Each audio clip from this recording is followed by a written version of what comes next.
Hey, what's up, guys? Welcome back. We are moving along here with the next bike in the project queue. This one we got a 1985 Suzuki DR250.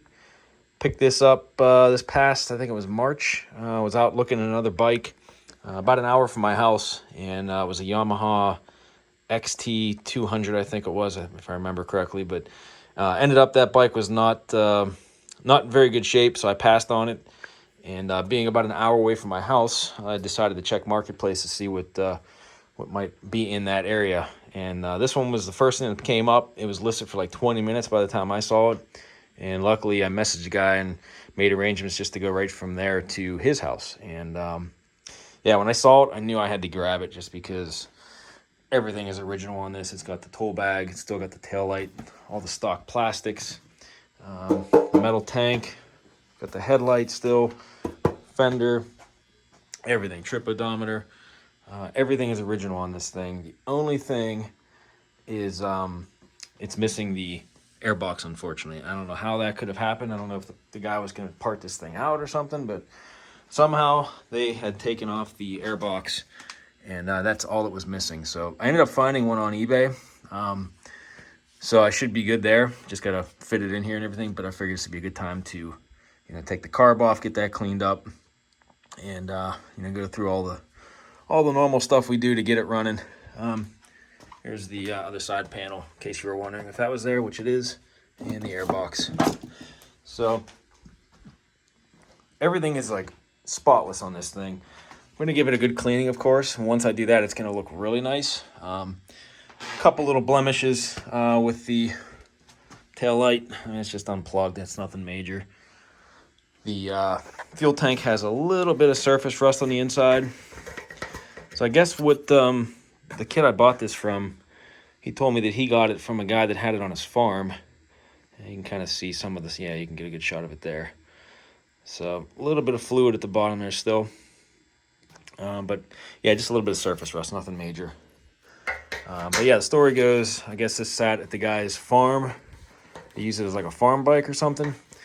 So it probably just sat in a barn or something for a while, and that's how you got some of that condensation in the tank.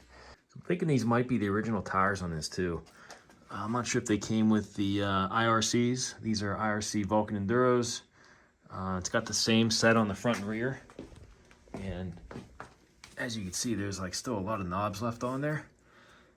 And the fact that there's like no rash on the swing arm, even the frame has like most of its paint still on there still.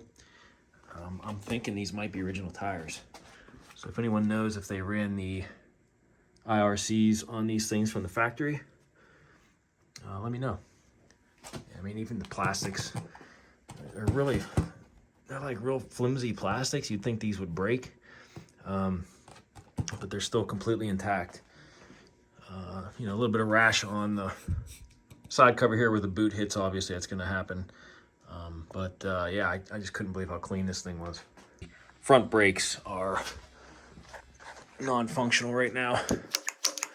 So it's probably just either a leak or, it needs fluid or something. I'll check into that. But also got a throttle that's not stuck. That's good.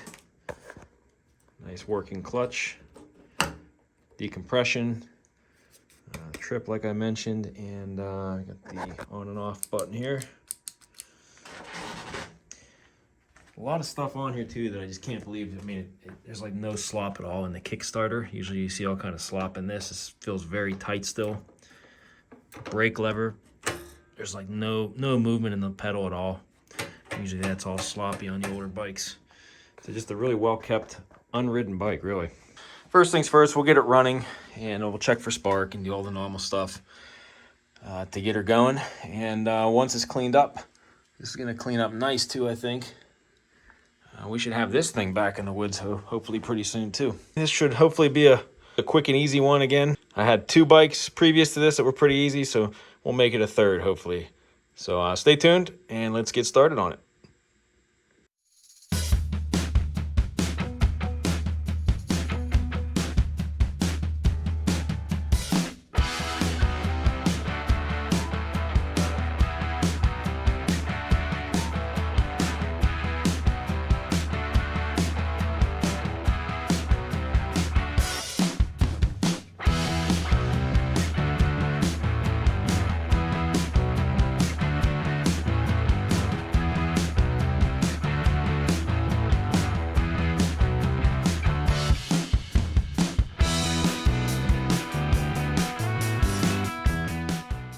right, might as well start off with something easy and just get the plug out of here and see if we got spark.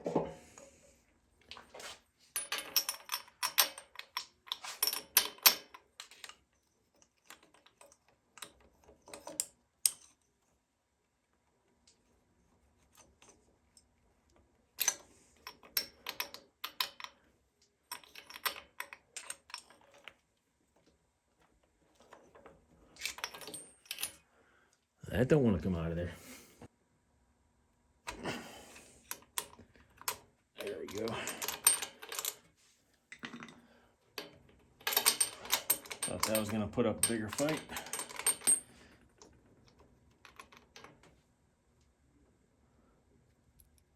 Looks like we got a pretty good plug on here. Fairly new NGK D8EA. I'll have to see if that's the plug that this bike calls for. Get this on here and I'll get you zoomed in. See that plug a little easier.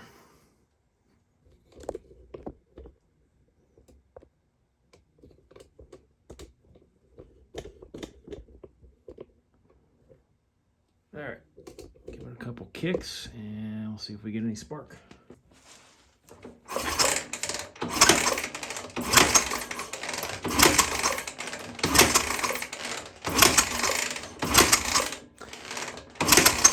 Yeah, I'm seeing it spark. It looks kind of intermittent though.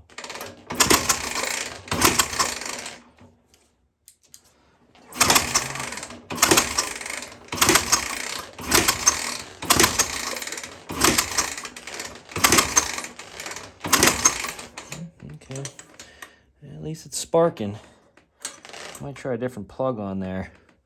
It does seem like it's kind of intermittent. Maybe not. I think we're okay. I think next up I'm gonna get this carb out of here. I'm gonna get the tank off seat. It'll give me a little bit better access at the throttle assembly here.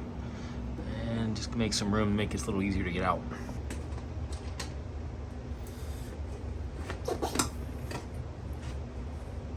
So I think this thing was pretty much apart before I got it.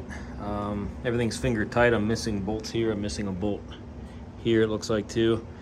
The seat was just barely on there, so I'm pretty sure the kid I bought this off of had this all apart. Probably doing the same thing, trying to get the carb off. Try to be as ginger as possible with these plastic side covers, just because they got these little tabs and these things are paper thin.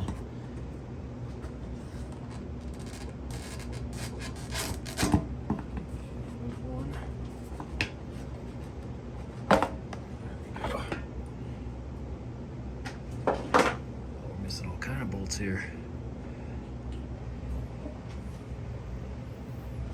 Alright, it's going to give us a little bit better access to get the carb off here with the throttle assembly here. So I'll just get these out of the way. And it looks like it's just got the one band holding it on, and that's it. Everything else looks pretty good. Very clean. It's brand new under there. These are already pretty loose on here.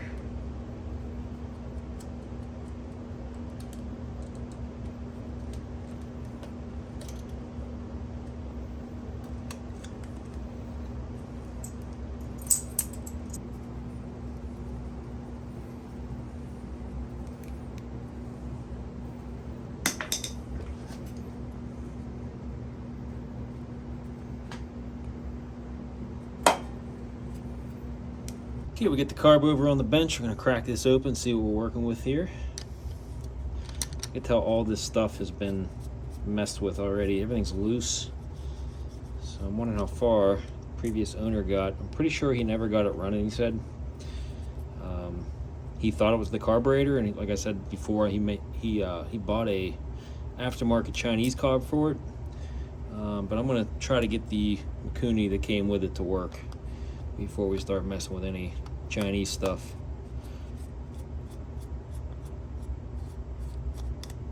I was thinking maybe this carburetor had a like the rubber diaphragm in there, but this one's actually a regular slide carb. I know like TW200 I've seen has like a the rubber diaphragm that kind of acts as like a suction. When you crack open a throttle, it opens it up that way, and there's not really a slide in there. So I thought maybe that was the case with this one, and he wasn't sure what it was, and it was cracked or broken or whatever. But he said he had it apart and couldn't get this carb to work. So it's very clean in there. So I can only assume he probably had this apart and cleaned it out. I can already see that the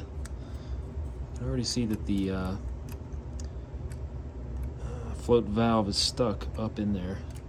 So let's get this out of the way.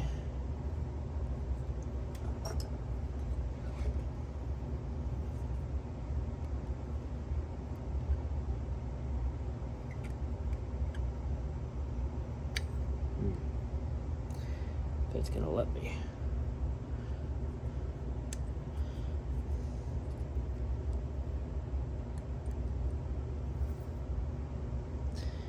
Don't want to hit on this too hard. You break those posts off and you're pretty much done. So I'm going to gently tap on that. I'm going to get some penetrant in there and just barely tap on that. See if I can get that to move. I don't want to break those posts. Let's see, what can I use? Just gently tap on that.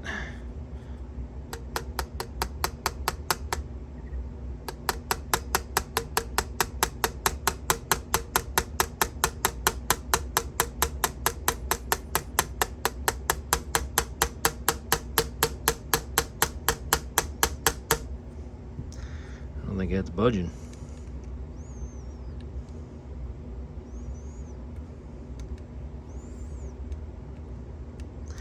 Yeah, I don't think that's moving there yet. So I'm not having any luck getting this pin to move out of here. I put some penetrant oil down there to try to loosen up whatever's holding it together, and gently tapping on this. I could see that there's a chunk broken off already in there, so I'm thinking maybe somebody already tried getting that out of there before. But I think what I'm going to do is just flip this up out of the way. That way I can get to the float valve, and you know, that'll let me pull that out of the way without risking breaking that post off, because that's the last thing I want to do right now on this. That wasn't working before, so that's loosened up. It looks like the whole thing just got loose. Oh yeah, there we go. This has the rubber tip on it. Looks to be in okay shape. A little dirty.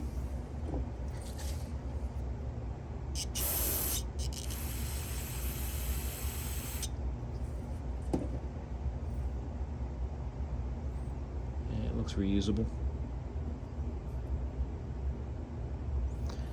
Okay.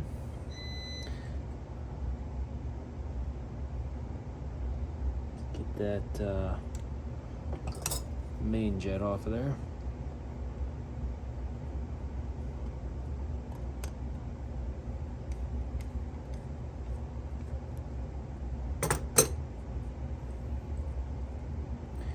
That looks pretty crusty.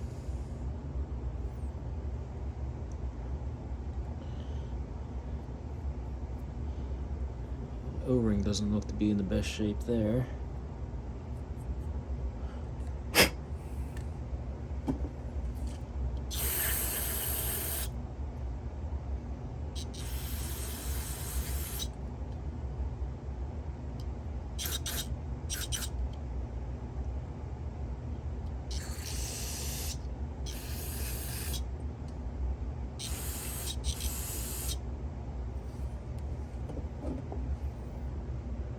Pretty sure that's either a 2.5 or a 12.5 on the main. It's probably hard to see on camera. I definitely see a 2.5, but it looks like there's a 1 behind it, or it could be a slash, 1/2.5. I don't know.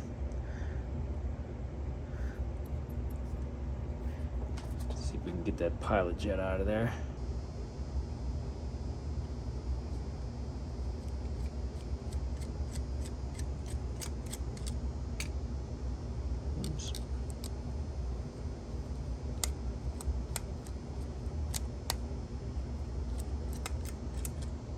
Whoopsie.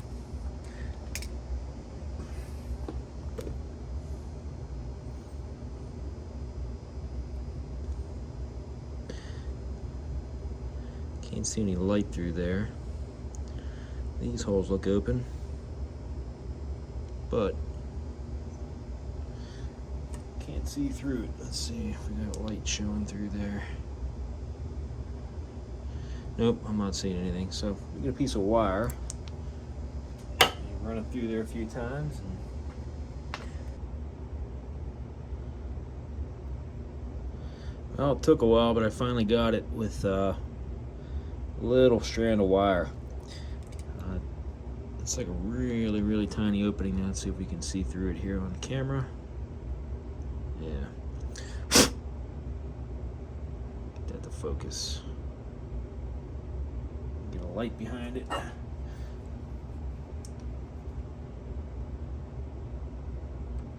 Right there, yeah. Now we got opening. All right, I'm gonna spray the rest of this carb now with some carb cleaner. It's really not that bad. It's not too gummy or anything, so I'm not even gonna bother putting it in the ultrasonic. I am gonna get this float valve seat out of the way. See if I can see if maybe that'll pop out, just to double check that O-ring that's in there. If it doesn't want to come out, I'm just gonna leave it in there. Also, might as well take out the fuel mixture screw here. I'm gonna see how many turns out it is right now. So we're gonna go in. So that's 1/2, 1 turn, 1.5, 2 turns. So 2 1/4 from full stop.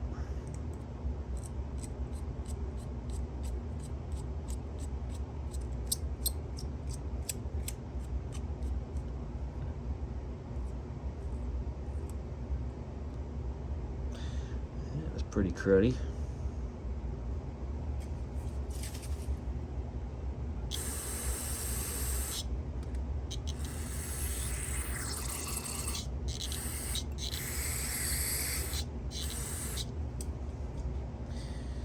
Thing I kind of noticed just now is there's 2 inlets for fuel. I wonder why that is. I don't know if that tank, I don't think the tank has a second valve on it. Sometimes I see the tanks have like one on each side, and then it runs over to the car, but that tank I don't think had 2. So I'm wondering why there's 2 on here. So getting back to these 2 inlets on the carburetor, I'm feeling pretty stupid right now. I didn't realize until I was blowing more carb cleaner through there, but this is just coming out right here at the top. I'm thinking that might be an overflow, whereas this one is the actual one that goes through the float valve. So I pulled this off with the inlet tube on here, so that the previous guy that had the bike had it hooked up to there. So it was probably just dumping fuel straight in, and it was probably flooding it out, which is probably why you couldn't get it started.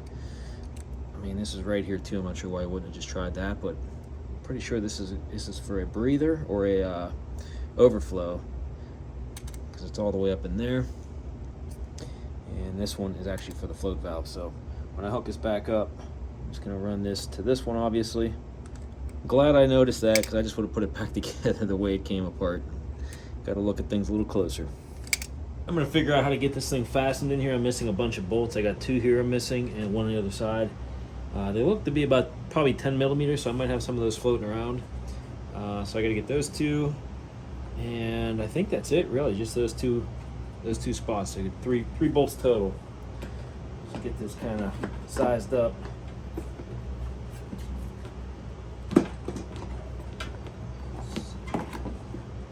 Go something like this. Yep. Okay. Let's see if I can find some bolts that'll work there. Find a couple gold-plated 10s. This will fit perfectly with this bike with the gold accents on it. Get this side mounted up first.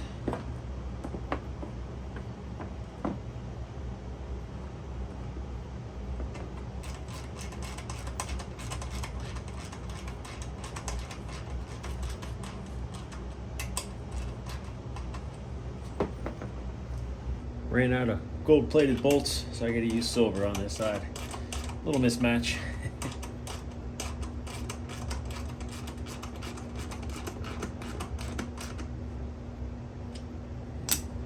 This lines up perfectly with the breather on there.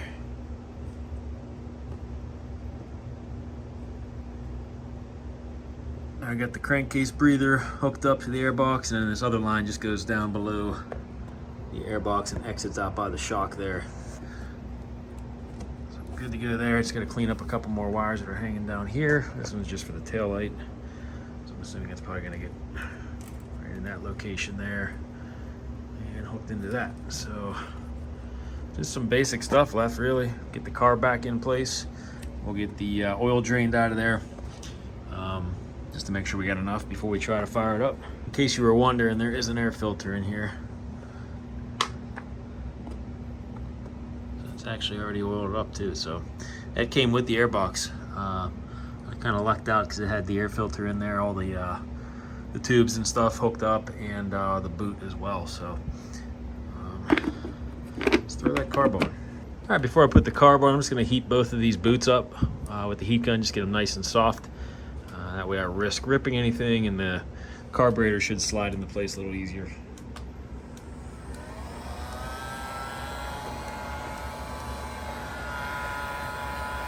I'll get a little lube on the inside of the lips of these as well, just to make sure that slides into place.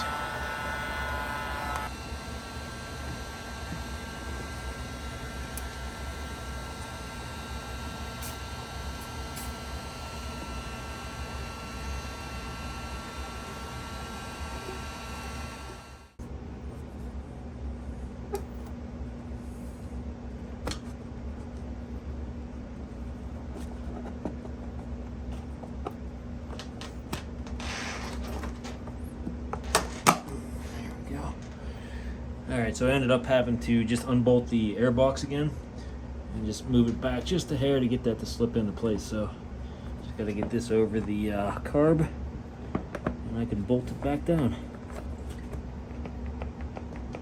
There we go.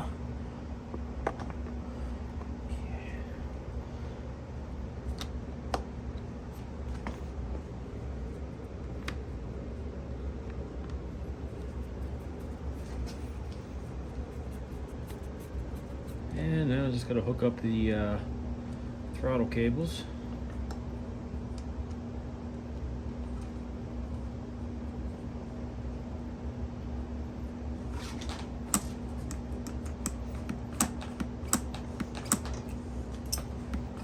Okay, I think we're good to go there.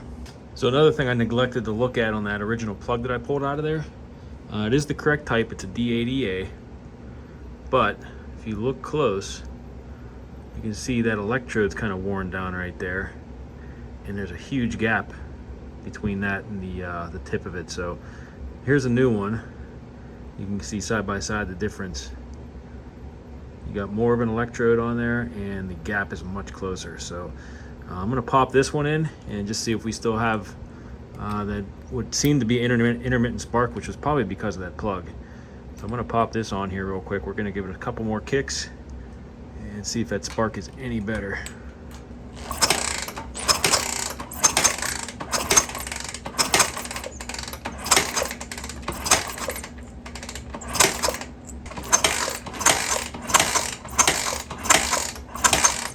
Yeah, it looks a little more consistent, I think. Guess we'll find out when we get some fuel in there. I'm getting ready to put the tank back on. I figured this would be a good time to test the fuel petcock. There's some old gas in here. We're going to see what this looks like coming out, but we're also going to see if it flows out of the petcock the correct way. Way up. Yep.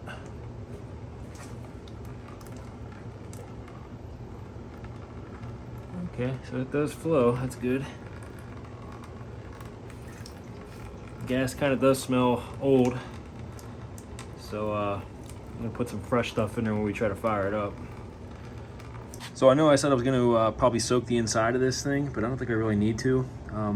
I just took the whatever gas was in there, sloshed it around a little bit, and got a pipe cleaner, stuck it down in there and brushed away what was just surface rust or varnish on top of that clean metal there. So I think it's just gonna need some more fresh gas run through there. I'll slosh it around a little bit more. And I'm gonna run a filter on it, of course, but I'm not even gonna bother doing anything because this tank is like extremely solid. I'll show you again the underside of it here. I mean, there's no bubbling, nothing to that effect. Everything is super solid on this thing. It's just ridiculously clean. Of course, you got a little bit of chips here and there, but you know, what do you expect for a 39-year-old bike?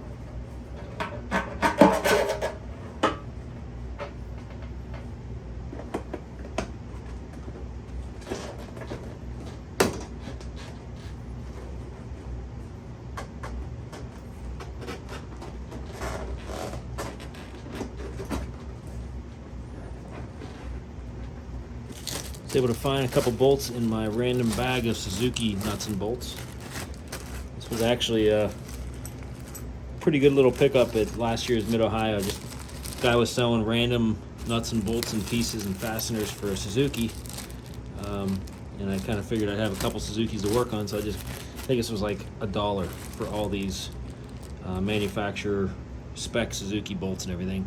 They're a little dirty, but they all have like the S emblem on the bolt. So they are Suzuki bolts. Next, I'm going to find a couple bolts for the exhaust system here, which is just barely hanging on. With these side covers being in such good shape, nothing's broken. I'm just going to put a little dab of grease on all of the fittings here so they slip into the rubber grommets nice and easy. That way I don't risk snapping any of those off.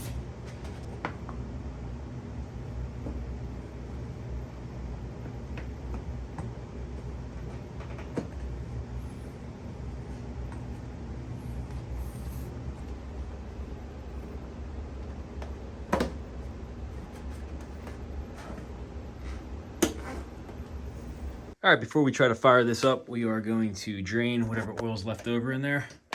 Didn't look like it was too dirty, but I don't think there's a whole lot in there. I had to kind of lean this over to get it to show up on the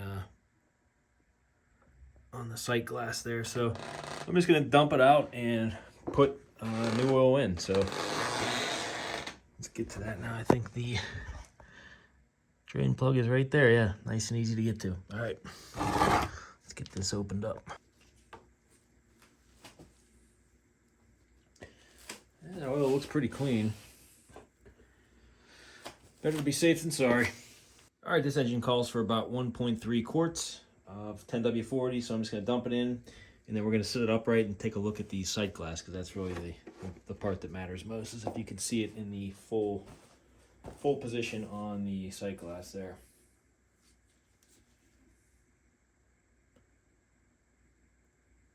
All right, oil's in. I'm going to tilt this upright and see where we're at on the level here for the sight glass. We want to be on the F, obviously, for full. And let me grab hold of this, see if I can do this while I hold the phone. So get it stood straight up. Here comes the oil.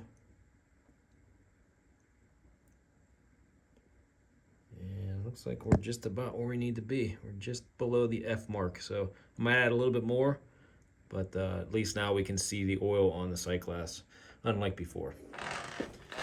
And these bikes do have oil filters. I don't have one for this yet. So I did order one, but I'm not going to open this up until I have that to change it out. And I might even just change the oil again just to flush it out at the same time. So I didn't forget about the oil filter. There's also one in the sump too, but I think you got to either take the case off, or I don't know if you have to split the case for that one. I doubt it. Probably just take the side cover, but we're not going to worry about that one for now. We'll just get this one in there once it arrives. And but for now, we got fresh oil, and we're going to try to fire this thing up, I think.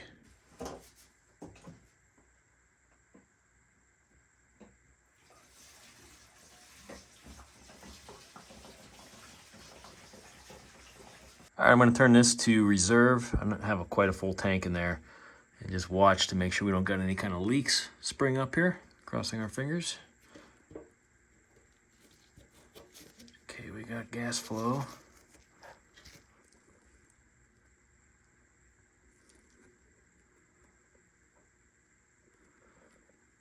So far, so good. I want to make sure that stops and nothing comes out of here. It looks like we're good. All right. Let's give her a few kicks, see if we can get it to pop over.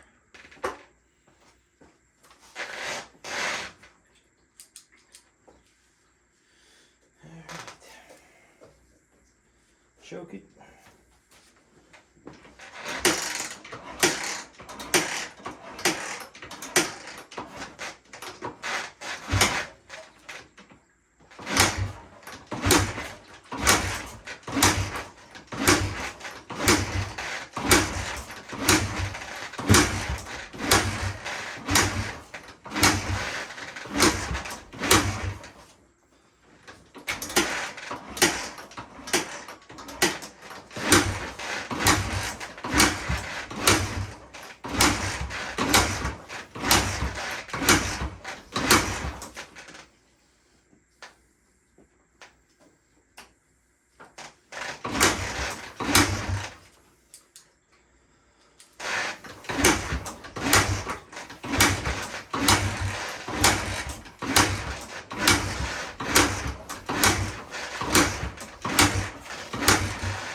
So I'm not having much luck getting this thing to even pop. And I took the plug out and it's bone dry. I'm not getting any fuel to the cylinder. So I might put a little gas down the spark plug hole just to get it to pop. Maybe that'll start sucking fuel in.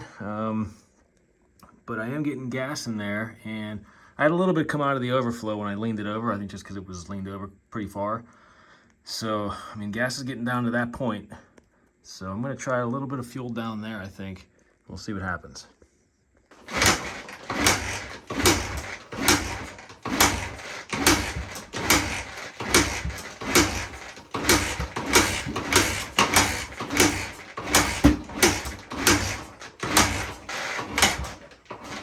So a little bit of smoke coming out of there.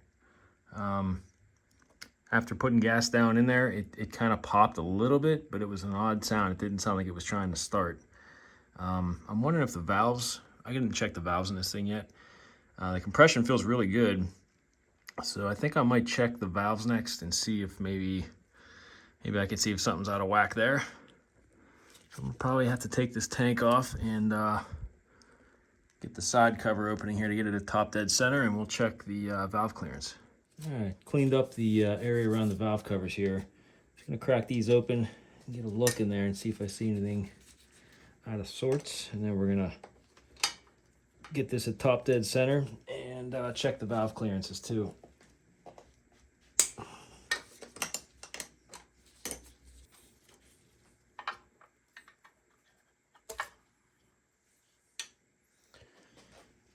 All right, I got the plug out. I'm just gonna remove the flywheel cover, bolt cover here, so I can spin it over and then look down through this opening here to see if I'm on top dead center. So let me get these covers out of the way here first.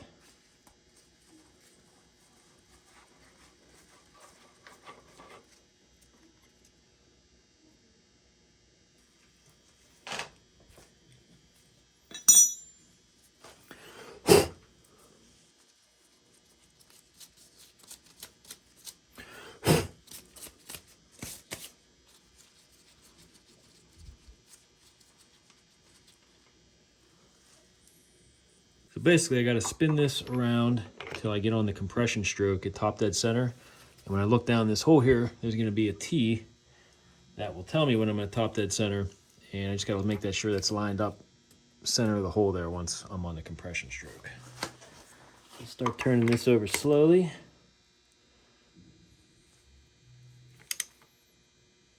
So I see the T. Okay. See, if we're on a compression stroke, these should be loose up here. So here's the T mark that needs to be lined up on the center of this opening here. And I've tried it at every position, you know, going another 360 degrees just to make sure I'm not on the exhaust stroke. And the valves are super tight still. So I'm hoping that's just the problem and the timing's not off or something. But it really doesn't look like anybody's monkeyed with this thing. I mean, the bolts are all, you know, they're not rounded off. You can't really see that there's been any tampering. But you never know. So we're going to try that first. Gonna get these, I gotta get the clearances on these things, and we'll get them adjusted and see what happens. All right, according to the manual, the intake gap should be between 0.03 and 0.08 millimeters, or 0.001 to 0.003 inches. So I'm going to use my feeler gauge right here. This one will be for the intake, 0.002 inches. So that falls right in between there. And then for the exhaust, I'm going to use 0.004 inches, which falls right in between the exhaust gap too. So the intake doesn't seem as tight as I thought it was. I can get this in there and slide it back and forth a little bit. There's a little bit of drag on there, which is what you want. I can get this thing to cooperate. But it didn't seem like the intake was as bad. So you can see that's in there.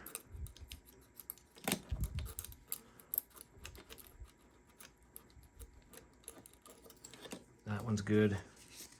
And this one seemed good too when I did it just a second ago. You can see that slides in there no problem.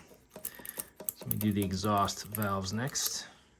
Don't have a really good angle to show you this for this at with the camera here, but from what I can tell, this seems like it might be on the tight side if I got this in the right spot here. At least the exhaust side is tight.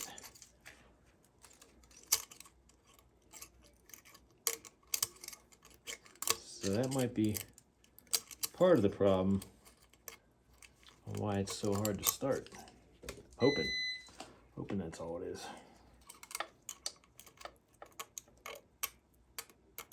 I can get that in there. I kind of have to force it in there. And I can't move these at all. So there's like very little tolerance in there.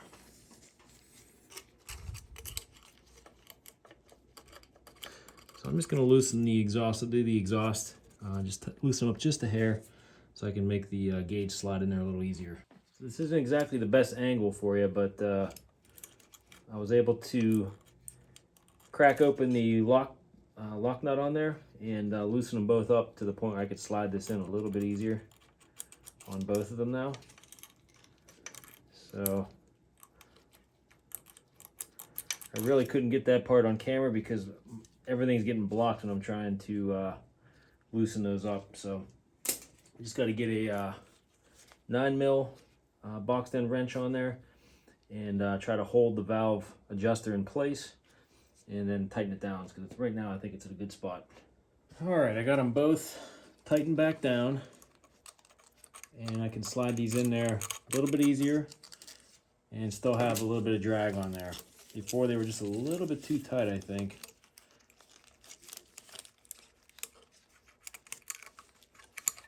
I'm just double checking them right now after I tighten down the lock nut.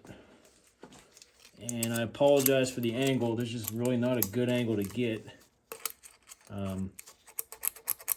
Yeah, that's good. It's just not really a good angle to get when I'm trying to get my hands in there and the frame's in the way, the front fender and everything is in the way with the camera. So I apologize if you're trying to follow along with how to do it, but I think we're good on the front, on the exhaust now. So I'm just gonna double check the intake again. And I think we're going to try to start it up again.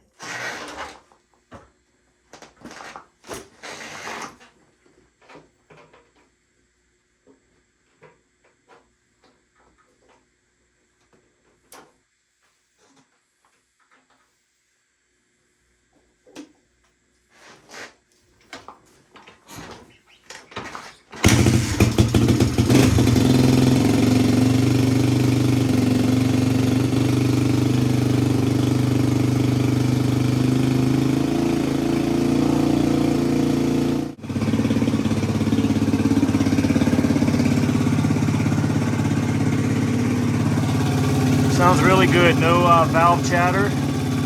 Started up pretty easy. And it's actually idling. I ended up taking that fuel filter off just because the bend it was making there, I wasn't happy with the way the fuel was getting kind of kinked. So I took that out and just put a straight line on it.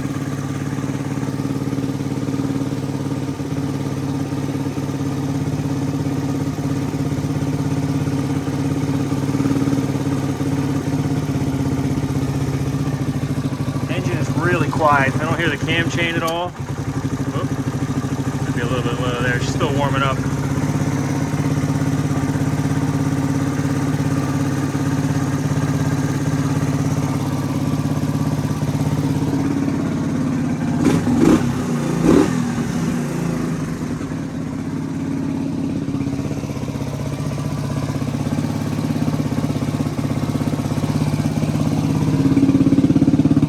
I think we got lights.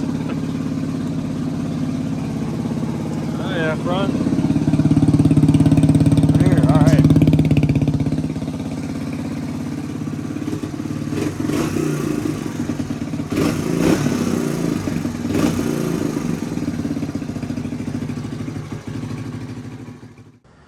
Well, guys, I'm going to cut the video off here. I think that's a good place to stop. I still have to address a couple things.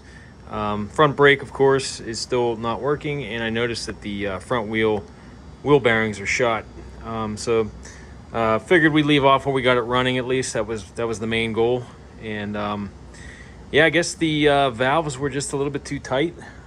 I didn't allow it to pop or really start or do anything until I messed with those a little bit. I also had to, and I didn't put it on film, to take the carburetor back off at one point and mess with the float, or the float valve was kind of sticking a little bit. And got that readjusted with the float level and kind of made sure that moved freely. And it seemed to be okay now. So one thing I did notice too is this thing is an absolute bear to try to start when it's hot. After I let it run there for a little bit, I figured what the heck, I'll try kicking it over again. And it just did not want to start until it cooled off a little bit. It cooled off like 10 minutes and then it started right up. So gonna have to address that. I don't know if maybe the valves are still a little bit too tight, because usually that's the case, like when it warms up and they're hard to start. A lot of times it's one of the valves that are the tolerance is not enough. So I'm wondering if that's the case with that. And I'm wondering too if the carburetor might need a little bit of an adjustment with that air, or the fuel mixture screw, which is like right down up underneath the carb. It's like hard to get to, of course. I'm gonna have to like probably undo it and just turn it so I can get to that little flathead screw it's in there. But I have it 1.5, 1 3/4 of the way out, and I'm wondering if I have to mess with that a little bit. But I'm gonna do a little more research online if anybody has any ideas for me with that hard to start when hot.